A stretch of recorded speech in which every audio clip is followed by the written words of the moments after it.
Garis mana yang bisa dibelokin, Pak? Kalau bisa dibelokin bukan garis. Itu kan yang membuat manusia.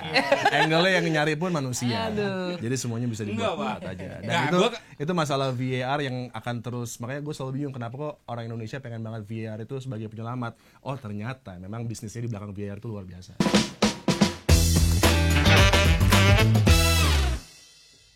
Oke, kembali lagi di acara MU Nggak Makan bersama dua pembicara yang kalau di black darahnya merah semua. Darah bang merah pak? Iya, pasti merah. Merah banget, merahnya setan. Nggak ada biru-birunya pokoknya. Merah kayak gini nggak? Oke. Nah, bisa ya. Ungu jangan-jangan. Kayak Jessit Dart. Ya, kita masih bersama Adiani di sini dan ada Erik di sini. Yes. Kita bakal bahas tentang MU. Pemain MU lah yang yang lagi main rame di Inggris.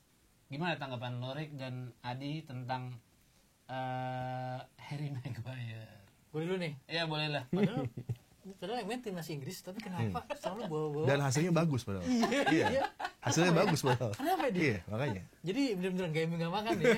Iya. Makanya gue lihat kemarin rame juga sih tentang Harry Maguire. Gimana menurut lu? Oke, kalau menurut gue kan ada beberapa pandit lah ya, atau mungkin ada sharingan dari sosmed yang bilang Harry Maguire kenapa dia malah meluk Mark Gehee ya. Ya sebenarnya kalau kita lihat dari prosesnya itu adalah salah satu langkah pencegahan dia supaya, gue lupa Yaremchuk ya kalau nggak salah yang dari Ukraina, supaya nggak masuk, maka dia tutup. Tapi di satu sisi ada dua pemain lain, Dokeme mundurnya ke belakangan. Nah, tapi kan, apa tuh? Ya ada deh pemain termain mahal dah pokoknya, pemain mahal. Nah, terus tapi selalu yang disorot adalah kesalahan Maguire. Satu sisi gue tidak setuju, walaupun gue juga bukan fans beratnya Maguire ya sebenarnya, tapi gue nggak setuju. Itu kan bukan salah dia, yang dilakukan sudah benar sebagai pemain belakang, karena gue main bola juga pemain belakang, yang akan melakukan juga hal yang sama gitu ya. Mungkin ada juga main bola di belakangnya juga melakukan hal yang sama, cuman yang masuk dari belakang itu yang tidak ada pencegahnya tuh. Tapi itu tanggapan gue. Nah tapi karena ini Maguire adalah pemain MU, ya udah sikat lagi media.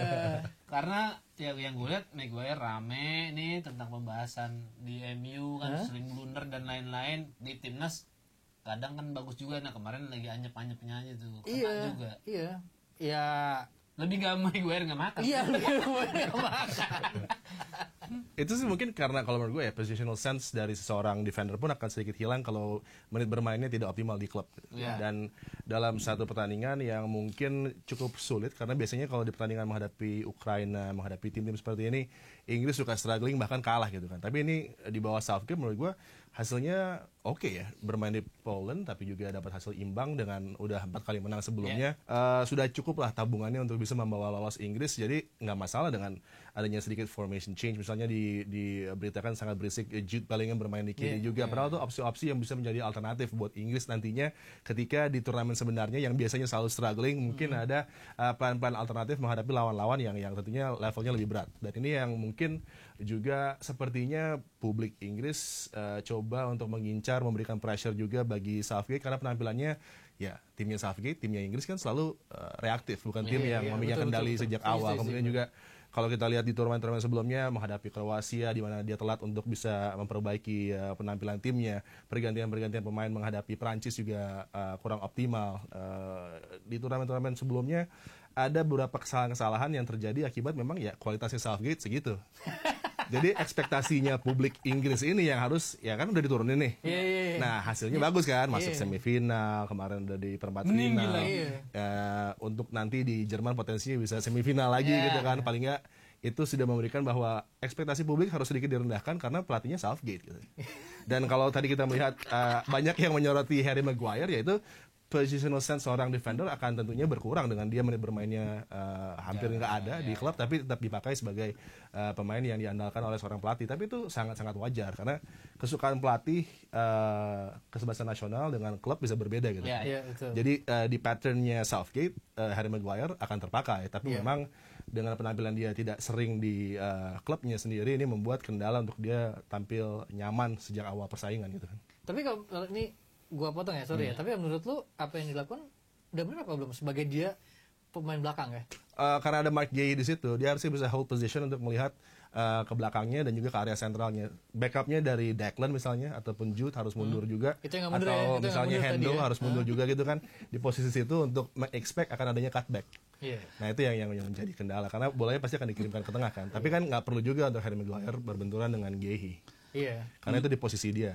Untuk dia bergeser ke situ, positional sense dia yang harusnya bisa membuat dia mengatur run-nya dan juga mengatur posisinya agar tidak terlalu berdekatan dengan Mark Gehi. Iya sih, berarti dia nggak make sense berarti. Hah? Bukan yang nggak make sense, itu kan terjadi dengan kecepatan tinggi kan. Iya. Di mana tekanannya ada di flank sebelah kanan, dia bergeser. Ketika dia coba switch ke area Mark Gehi, sebenarnya harusnya ada komunikasi juga di situ. Harusnya emang yang depan juga mundur sih, cuma ada yang nggak mundur. Enggak lah. Tapi menurut gue emang Dia nih nyaut nih. Dateng nih. Enggak lu enggak ada. Gue pancing nih, sengaja. enggak, tapi emang salah Maguire sih. Dia emang kenapa dia nggak posisi marking aja? Dia emang benar harusnya dia ngelihat kanan kiri. Ya race, dia emang bukan pelari cepat ya. Emang dia emang speednya segitu. Harusnya dia untuk meminimalisir kesalahan teman-temannya Walker dan Rest, harusnya dia ya marking aja kayak Van Dijk kan pasti dia kenapa dia sering diem kan, nah karena dia emang positioning sih Pak buat ngalangin syutingan atau apa. Nah kalau Maguire dia ngeliatnya orang, bukan ngeliat orangnya, dia ngejar strikernya Pak, nggak ngeliatin posisi pemain yang lain. Di situ ada Mudryk lah, ada Zinchenko.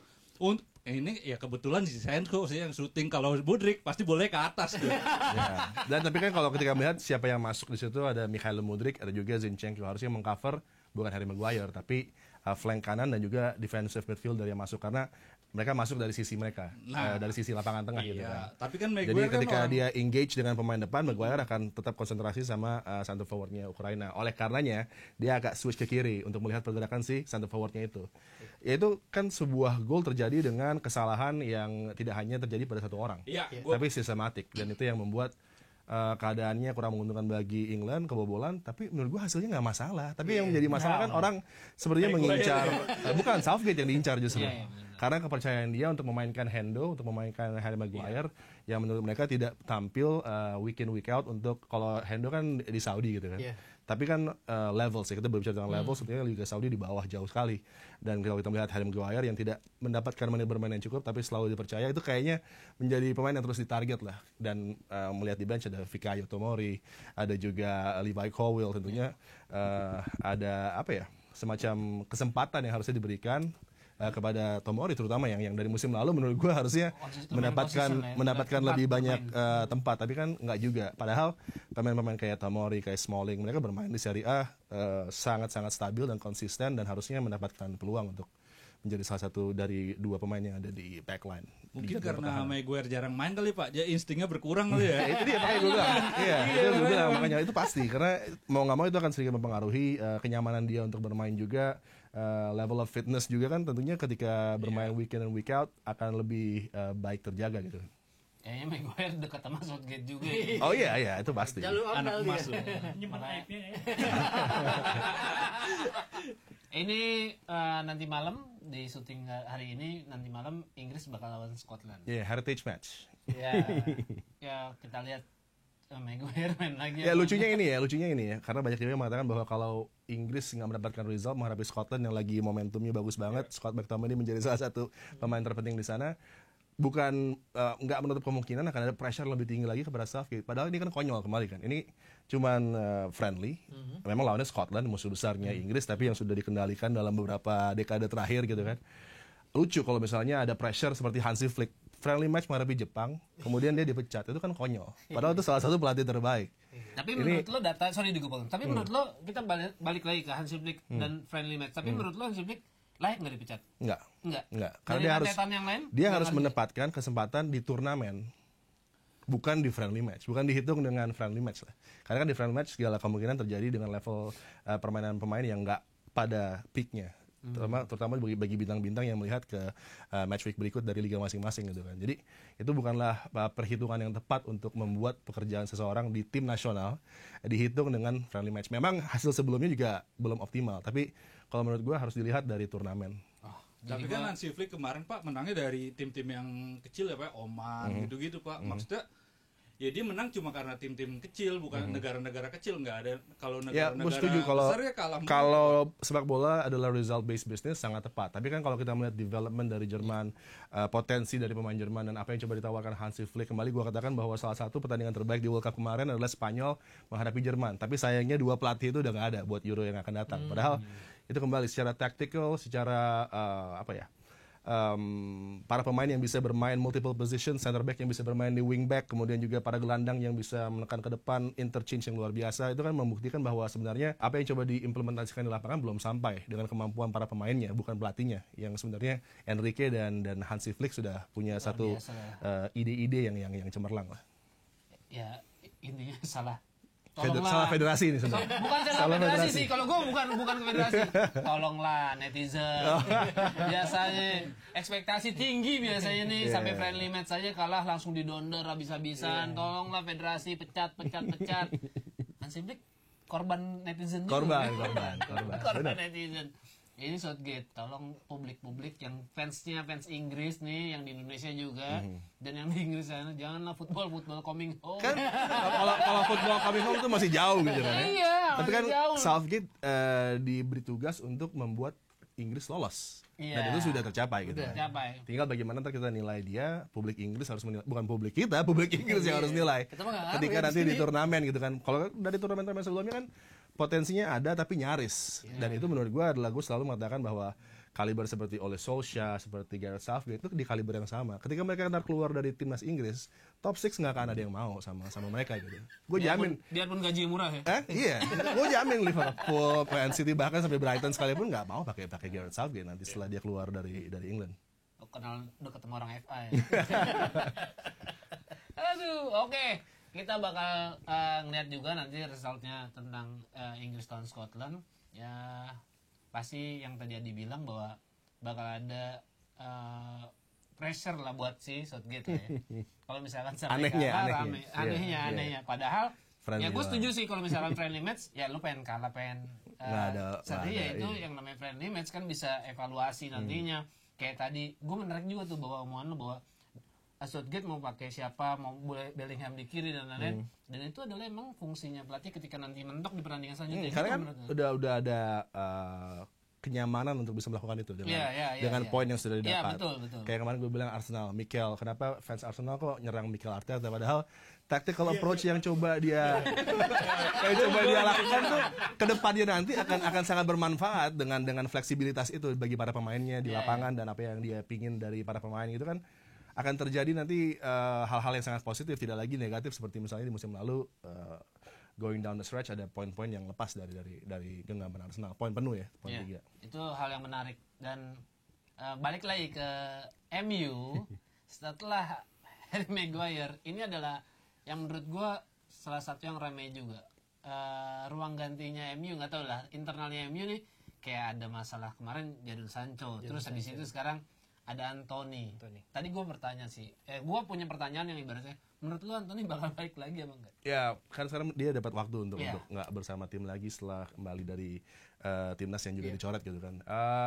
Dia harus membuktikan ke Kalau gue bilang sih, dia di posisi yang tidak nyaman karena dia sendiri yang menaruh dirinya sudah bertemu dengan wanita ini gitu kan. Jadi segala cerita bisa terjadi.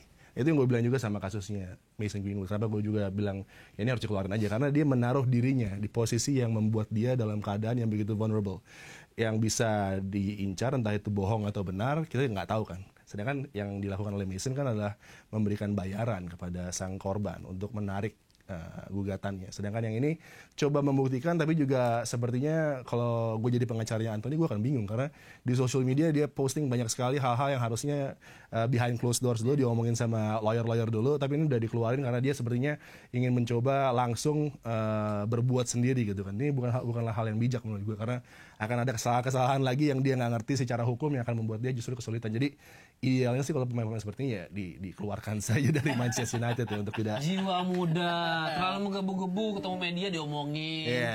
Nggak konsultasi gitu menurut lo dia? Iya, nggak konsultasi dengan lawyer pastinya, karena itu di social media dia, di IG juga dia keluarin gitu kan. Jadi Ini ada juga conversation dia conversation wanitanya dengan Ingrid Lana, ya itu juga dia keluarin juga di social media ya kan, itu hal-hal yang harusnya dengan bijak dibicarakan dulu lah dengan lawyer ya, nggak langsung seperti itu.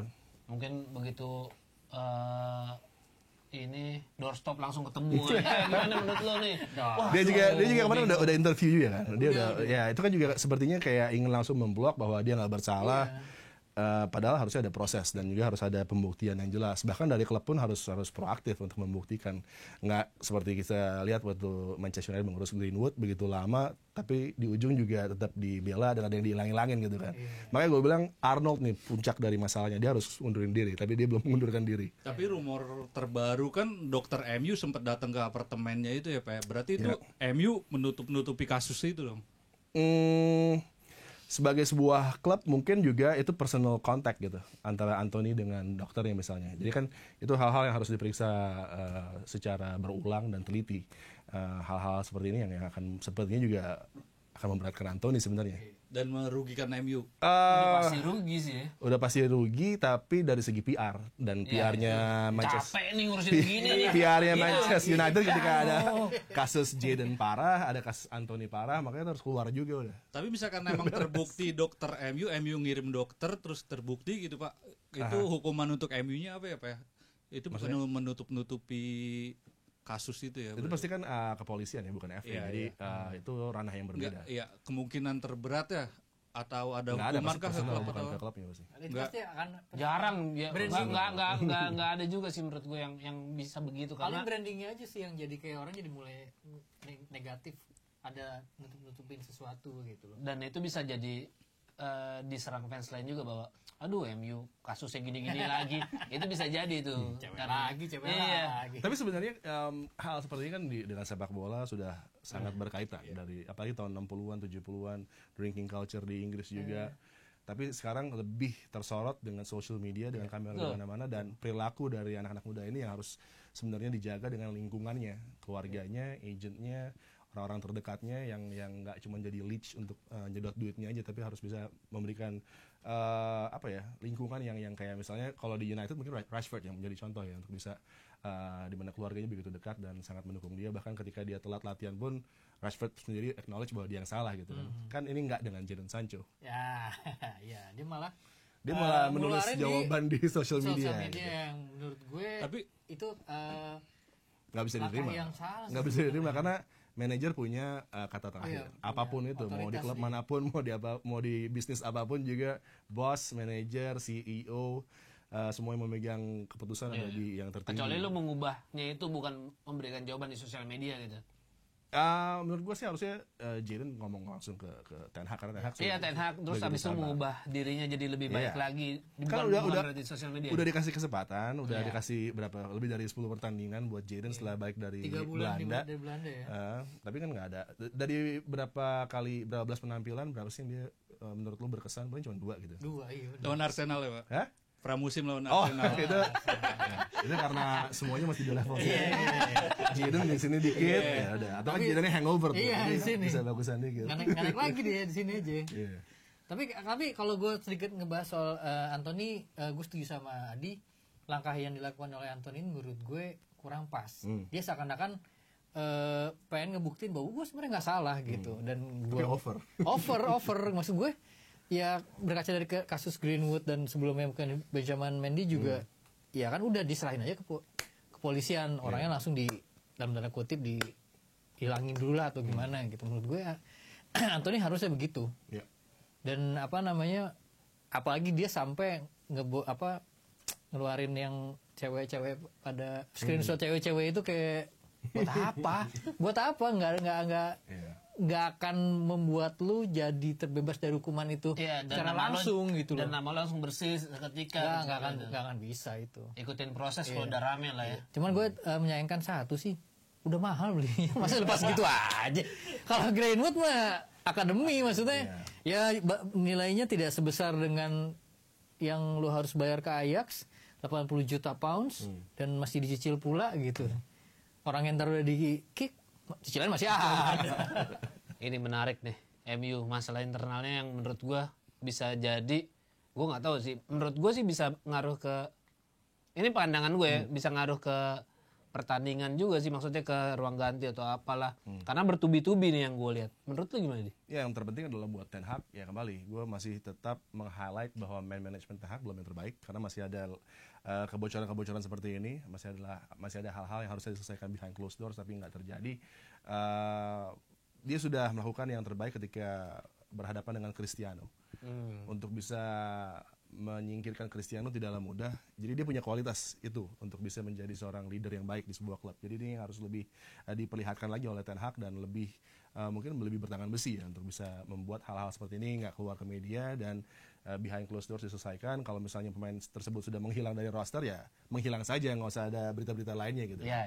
Tapi emang kalau di MU itu nggak ada pembatasan sosial media gitu ya, Mas? Penggunaan sosial media soalnya untuk beberapa kasus pemain MU itu banyak banget sih yang ya sosial media susah ya karena kalaupun disuruh untuk nggak boleh pegang handphone untuk berapa jam dalam sebuah match day gitu tetap aja yang megang kan bukan mereka kan, yang megang kadang-kadang apa tuh namanya, mungkin itu bisa diterapin agency, ya. Mungkin itu bisa diterapin juga kali mungkin itu bisa diterapin di timnas junior di Indonesia kayak gitu. Tapi yang menurut gue adalah kalau lo pengen ngebatasin sosial media di pemain-pemain luar kayaknya susah deh.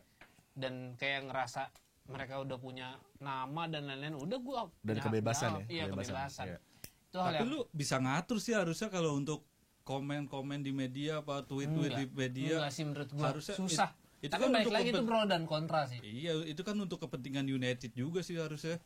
Tapi yang pasti setahu gue pas jam latihan, jam makan bareng, pemain nggak boleh handphone sama Ten Hag setahu gue. Oh, Ten Hag lurus itu ya? Iya. Nggak boleh megang. Jadi kalaupun emang dia mengeluarkan statement atau apapun di sosial media pasti di jam di luar latihan. Atau itu bukan dia kan? Iya, ya itu bisa tadi jadi. kayak tadi ada agensinya, ada agensi. publicistnya, Iya. bahkan yang mungkin mengeluarkan bukti-bukti chat itu juga bukan Anthony langsung tapi orang-orang yang bekerja untuk dia kan pasti yang coba untuk mengamankan bosnya gitu. Ya, orang Brazil rata-rata punya agensi yang aktif juga di sosial media. Mereka punya poster match tentang di klubnya, punya poster match di negaranya. Itu yang gue lihat sih, yang karena gue salah satu fans Brazil juga, dan gue ngeliat hampir semua pemain top tier dan top di EPL, di Serie A atau di mana, mereka punya agensi yang ibaratnya ngeluarin ini logo bakal lawan di klub lawan siapa, di negara lawan siapa. Apalagi kalau misalkan mereka dipanggil timnas, salah satu pride tuh menurut gue tuh. Iya betul. Dan itu kemarin gue juga sempat ngobrol sama agennya Rafinha seperti itu maksudnya. Ketika sekarang Rafinha juga belum kembali performa di Barcelona, dia coba untuk spin dengan berbagai hal-hal positif dari Rafinha di timnas, kemudian coba untuk memberikan pressure juga buat Barcelonanya gitu. Nah ini yang menarik, ada rumor yang menyatakan bahwa akan ada datang Anwar El Ghazi. Ya. Gue sendiri baru tahu bahwa ketika pemain free agent itu bisa dimasukin ke klub setelah transfer window. Iya, bisa. Terus ada juga rumor bahwa siapa yang bakal menggantikan, ibaratnya ada PSG, ada Mason Mount bisa ditaruh di kanan jadinya gitu. Itu tanggapan lo lah tentang si Anwar dan si Anwar El Ghazi namanya bisa gue Anwar El Ghazi, dia orang Indonesia bukan Anwar BAB, Pak. Anwar gue bilang baru kali ini nih ada namanya Anwar yang ibaratnya dikait-kaitkan ternyata. Kalau menurut gue gini, Anwar El Ghazi itu memang rumornya ditawarkan oleh agentnya. Ya biasa, agent kan ngelihat kesempatan nih lagi butuh nih, bisa kali ini pemain-pemain gue, karena memang dia juga setelah dari gue lupa PSV apa Feyenoord, PSV ya kalau nggak salah terakhir, habis itu dia udah nggak perpanjang kontrak lagi. Ya kalau dia masuk pun dia udah Premier League proven ya, udah pernah main lama di Aston Villa. Ya. Tapi ya jangan lupa kita juga di internal kita masih ada Facundo Pellistri. Itu juga tadinya mau di loan di akhir-akhir transfer window, cuman nggak jadi sama Ten Hag. Ya gue berpikir ini adalah salah satu kesempatan buat dia untuk bisa nunjukin, karena gini faktanya Facu lebih sering main di timnas daripada main di United. Di Uruguay itu dia boleh dibilang hampir starter, always starter gitu. Jadi buat gue ini salah satu kesempatan buat dia juga untuk menunjukkan bahwa gue layak untuk ada di sini. Usia juga masih 22 gitu kan, dan memang ada opsi juga Mason Mount yang bisa dipindah ke kanan karena statistik tahun 2021-2022 Mount itu punya di atas 50% akurasi umpan ketika main di kanan. Main kanan sebelum kiri. dia cedera buat Chelsea juga hat-trick ya di Iya. posisi kanan. Di kanan. Ya, jadi juga itu sebagai potensi yang bisa Opsi buat Ten Hag. dilakukan oleh Ten Hag untuk memainkan Mason Mount di kanan. Gore juga ada pemain muda Ya, dari Daniel Gore akademi yang bisa fleksibel juga bermain. Pelistri menjadi satu opsi yang paling menarik ya, karena kalau kita lihat di World Cup saja ketika dia masuk dari bench buat Uruguay luar biasa, dan sekarang sudah mulai mendapatkan tempat di squad utama gitu kan, dan kecepatan pergerakan, ide-idenya serta dia bisa menambah dimensi lah di seperti di akhir. Bahkan Faku itu waktu kita kalah lawan Spurs itu dia masuk di babak kedua 10 menit terakhir lebih hidup justru di sebelah kanan dibanding dengan waktu itu ada gue lupa Anthony. Nah, akhirnya Anthony yang ditarik Ya, keluar. bahkan kalau Faku main di musim lalu, Weghorst bisa golin dua-duanya. Oh iya. Ini mereka golnya di belakang doang. Ada di tanda. Iya. Itu Faku banget pergerakannya dari kanan. Iya. Kalau ke tengah ada Weghorst, wah. Ya jadi sekarang kalau menurut gue balik ke Ten Hag, apakah dia kan dia mau ngasih kesempatan buat Faku atau ya dia Mount bisa ditarik ke kanan dengan opsi dia bisa naruh tetap di kiri, kan? ya Rashford tetap di kiri dan Amrabat bisa masuk di situ. Tapi Amrabat masih Amrabat, Casemiro sama Bruno. Højlund di depan, Bruno belakang. Bruno belakangnya. Tapi kayak Bruno di international break luar biasa. Oh 9 9 G per A. 3 asih. Iya. 9-0 mana Cristiano gak golin lagi. Kartu merah kan. Yoi, nggak main, kalau main tuh bisa rame juga gitu. Tapi yang menarik bahwa Amrabat kayaknya masih 2 mingguan, 3 mingguan lah ya. Ya mungkin di match lawan Brentford kali ya. Ya benar. Ya menarik sih bahwa Amrabat ini salah satu yang gue bukan fans MU aja, gue nunggu nih. Menanti Amrabat, bukan menanti buat mencela karena gue nggak MU nggak makan, gue nggak inilah nggak suka mencela-cela lah pokoknya. Tapi intinya gue menanti bahwa ini kan bahwa publik MU tuh fans MU tuh kayak mendapatkan angin segar dengan datangnya Amrabat. Gue penasaran Amrabat bisa nggak memberikan angin segar itu buat MU. Makanya gue bilang kalau misalkan dia udah selesai cedera, menurut gue prosesnya masih lumayan lah. Bahwa Amrabat pernah kerja sama Ten Hag sih? Pernah. Menteri Belanda. Pernah. Jadi kalau misalkan proses cedera, habis itu buat fit dan buat masuk ke line up, itu menurut gue masih proses yang lumayan lama lah. Tapi itu salah satu hal yang gue menantikan. Tapi menurut lo gimana, Rik? Minggu lalu kan lo nggak ada ya. Menurut lo Amrabat gimana? Ya kalau menurut gue Amrabat merupakan additional player untuk nemenin Casemiro ya. Bahkan dia juga kalau Casemiro andai kata absen, dia juga ada bisa di posisi itu. Dan dia pemain yang fleksibel. Kita lihat di Piala Dunia 2022 kemarin dia bisa bawa Maroko sampai ke semifinal ya. Dan bahkan gue ngeliat bahwa istilahnya ya kasarnya Amrabat main sendiri di tengah. Karena saking dia kanan kiri semua diambil gitu. Itu yang gue bilang minggu lalu bahwa dia di first phase build up-nya United begitu signifikan nantinya.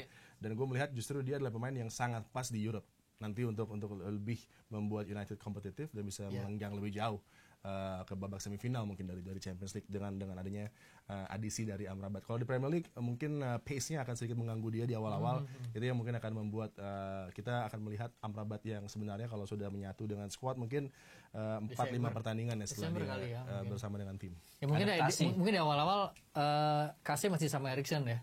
Kalau misalnya mau juga belum, mungkin masih sama Eriksen karena kemarin juga Eriksen di international break kemarin sampai dia kalau nggak salah sampai dapat nilai 10 ya kalau nggak salah lawan gue lawan siapa tuh, mungkin bisa diingetin lawan siapa dia yang poinnya 10 1-0 ya menang. Iya, yang passingnya berapa, asisnya berapa, asisnya 1, tapi ya itu nilai skornya sampai 10 kalau nggak salah. Itu artinya kan dia masih punya skill, masih punya game plan yang luar biasa menurut gue Eriksen. Cuman memang usia nggak bohong gitu. That's why ada Amrabat di situ. Kalau Amrabat masuk berarti dia double pivot sama Casemiro dong. Iya, bisa double, bisa juga single ya.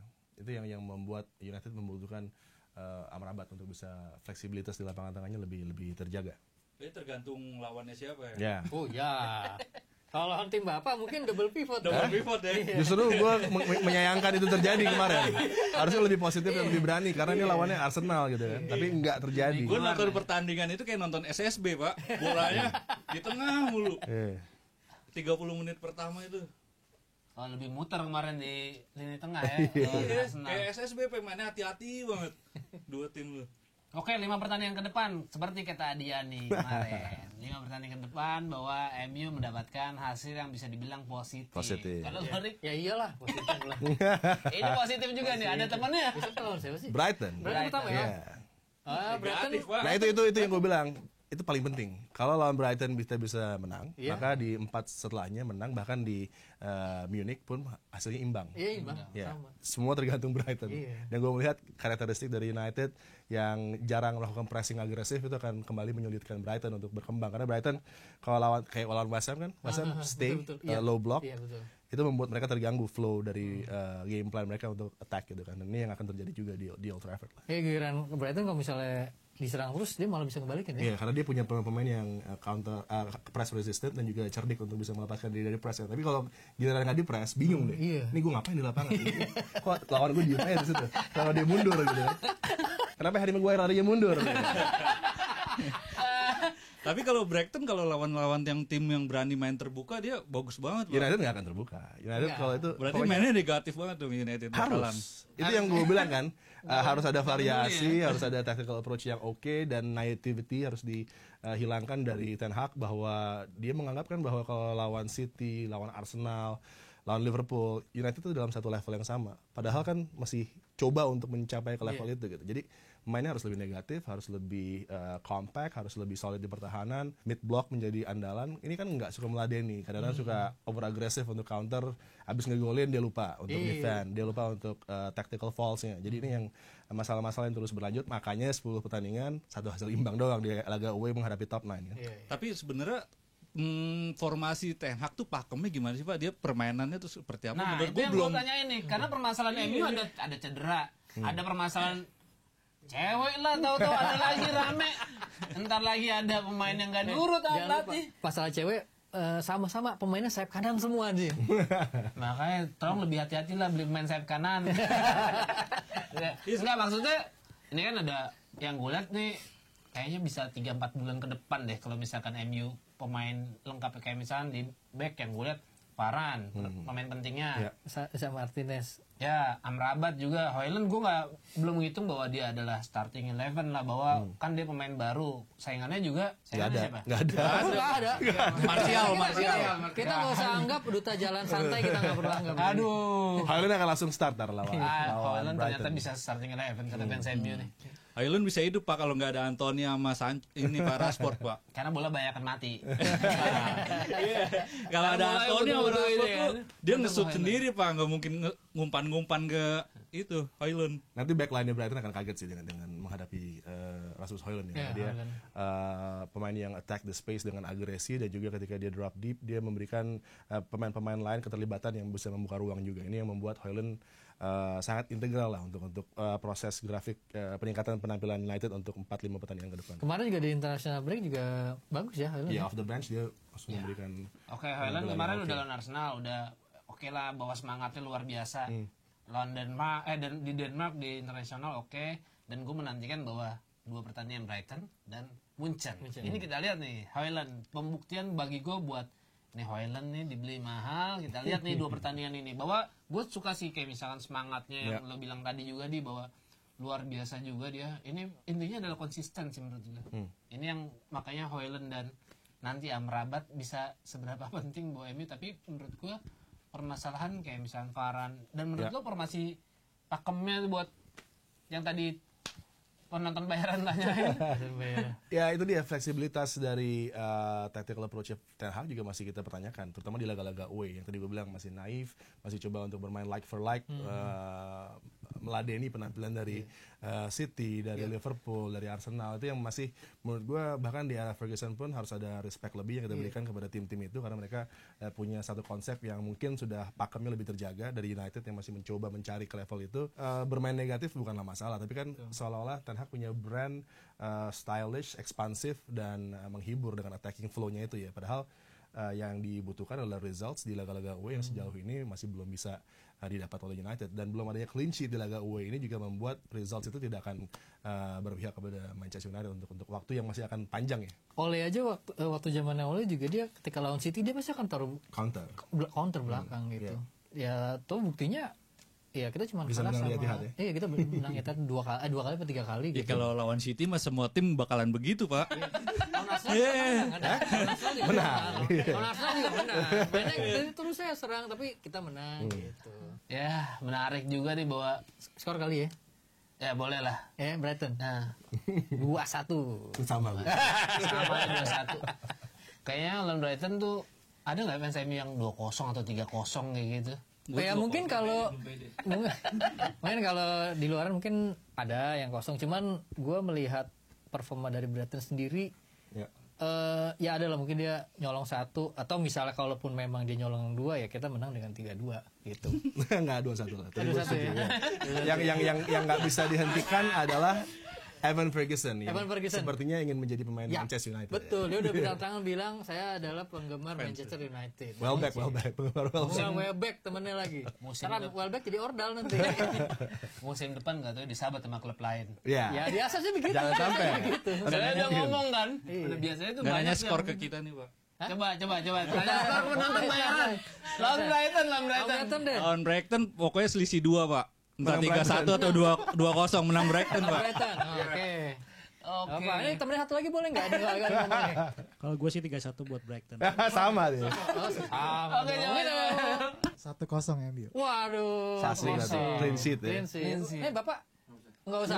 Nggak terlalu mengerti IPL yang ini. Nggak mengerti Premier League. Ya, gue juga menantikan setelah balik international break. Gue mau, karena gue bukan tipe yang memantau MU terus-terusan karena Ya program Bapak kan netral lah. Iya, kayak gitu. Netral. Makanya dengan international break, permasalahan ada Sancho udah lewat lah ya. Sekarang Anthony dan lain, gue pengen lihat nih Brighton ada hasil positif atau enggak. Soalnya abis itu yang gue lihat bahwa jadwal padat. Lawan Munchen, Ya. ada abis itu lawan Wolf. Wolf, abis itu UCL lagi kan? Ya. UCL lagi. Lawan Copenhagen apa lawan Galatasaray? Kayaknya Galatasaray dulu. Ya. Galatasaray dulu ya gitu. Ini hal yang menarik gua. Coba kalian semua yang nonton ini prediksi 4 pertandingan ke depan lah atau 5 pertandingan ke depan MU kira-kira bakal gimana? Soalnya Bapak Adi dan Pak Erik menyatakan bahwa hasilnya bakal positif. Positif. Setuju apa enggak dengan mereka lah. berdua? Harus setuju lah. Kita harus yakin, optimis lah. Optimis. Permasalahan boleh datang tapi akan selesai juga. Akan selesai juga. Begitu besok kalah kesel pasti. Ya. Kalau pokoknya Rame juga pokoknya rame. Pokoknya kalau kalah saya nggak posting aja pokoknya. Gue penasaran. Kalau MU udah kalah pasti udah biasa aja. Ya kalau Cuma gitu doang, udah gitu diem gitu. kalau lawan Arsenal kemarin sih gua agak dongkol lah. Maksudnya ngeliat caranya. Nah, ntar dulu nih mumpung ada orangnya di sini mau dibahas gak nih kemarin nih gol. Tadi di off air nih udah bilang, gua offside tuh gitu. Semua sekalian nih, silakan nih. Ayo golnya Garnacho. Ini diulang lagi, Pak. Ya menurut Anda kan kemarin enggak Gue offset, Pak. Kayak emang kalau di offset ya pasti offset ya, soalnya udah ditarik garis itu udah pasti, Pak. Kecuali lu kalau handball di kotak penalti atau pelanggaran di kotak penalti, nah itu wasit masih bisa preview lah. Tapi kalau offset itu udah saklek, Pak. Gue bilang tadi sama dia nih, garis bisa dibelokin. Standar operasi. Garis mana yang bisa dibelokin, Pak? Kalau bisa dibelokin bukan garis. Itu kan yang membuat manusia. Angle-nya yang nyari pun manusia. Jadi semuanya bisa dibuat Enggak, Pak. aja. Dan Nah, itu masalah VAR yang akan terus, makanya gue selalu bingung kenapa kok orang Indonesia pengen banget VAR itu sebagai penyelamat. Oh ternyata memang bisnisnya di belakang VAR itu luar biasa. Enggak, Pak. Gue sebagai kameramen, gue pernah juga megang di kamera offset ya di Liga Indonesia. Ya pokoknya di kompetisi Indonesia lah ya. Nah kalau di Indonesia itu bisa, Pak, garisnya. Soalnya dia kamera offset cuma 1 dan dekat di pojok lah ya. Nah kalau di Inggris kan Yang banyak dipilih tapi yang mana kameranya. gambarnya? Yang dipilih yang paling membuat angle-nya itu Tengah lu, menguntungkan untuk enggak itu bukan. Iya, Pak. Karena ada Balik lagi ke bahasan angle, VAR. angle tengahnya pun ada 8 hingga 10, tapi selera yang membuktikan mana yang dipilih. Itu udah tarik garis, Pak. Itu udah pasti offset. Tarik garis juga dengan hayalan masing-masing operator. Kecuali kalau yang offset yang dibikin Wenger sekarang yang lagi diuji coba di liga mana tuh itu diterapin. Nah itu baru nggak offset. Kalau yang Wenger rules. iya yang sebadan itu. Nah kalau itu baru nggak offset. Nah kalau ini yang sementara Oke, ini ya offset. menurut Anda sebagai penonton bayaran, Arsenal bakal di atas MU musim ini? Pasti. Ini hal yang menarik nih, satu musim kita lihat bahwa Tapi menurut lo Arteta musim ini bakal tetap runner up kata lo kan? Pasti. Tapi Pasti. Prestasi maksimal runner up. Tapi Iya. menurut lo secara apple to apple sama MU Oh, tetap di atas United lah. Karena kan prosesnya Arteta sudah lebih panjang dibanding sama Ten Hag. sama Ten Hag dan juga sudah punya satu pakem dan juga pengajaran dari Pep untuk bagaimana mengatasi permasalahan ABC di lapangan. Tapi kan kembali fansnya juga kadang nggak ngerti apa yang diinginkan oleh Mikel Arteta gitu. Makanya gue selalu bilang Mikel ini sangat berkualitas tapi ternyata konsep ini nggak diterima sama fansnya sendiri gitu. Kira-kira Arteta Mikel kalau out. ke kita mau nggak? Hah? Mikel akan menjadi pelatih City gantinya Pep. Oh sih gantinya. Dan setelah itu maka Arsenal akan kembali ke ranah yang Ranah ya. Silakan Pak ya. Oke, kita sudahi saja di episode kali ini. Terima kasih buat Adi dan buat Erik. Semoga di minggu depan kita bisa lihat hasilnya nanti lawan Brighton. Kita tetap ceria kok. ceria. Apa yang gue di pastinya studio tuh buat lawan Brighton. Apalagi kita lihat Adi besok harus profesional dong. Oh, selalu. Pastinya profesional banget. MU mau menang mau kalah, mau big match dapat jadwal MU tetap harus. Masalahnya kalau Brighton sama United dari ownership Tony Bloom jelas di atas dari Glazer. Iya, Glazer. Oke, thank you banget guys semuanya. Jangan lupa komen kira-kira gimana pertandingan MU 5 pertandingan ke depan. Apakah bakal positif atau bakal negatif? Thank you guys semuanya. Ciao.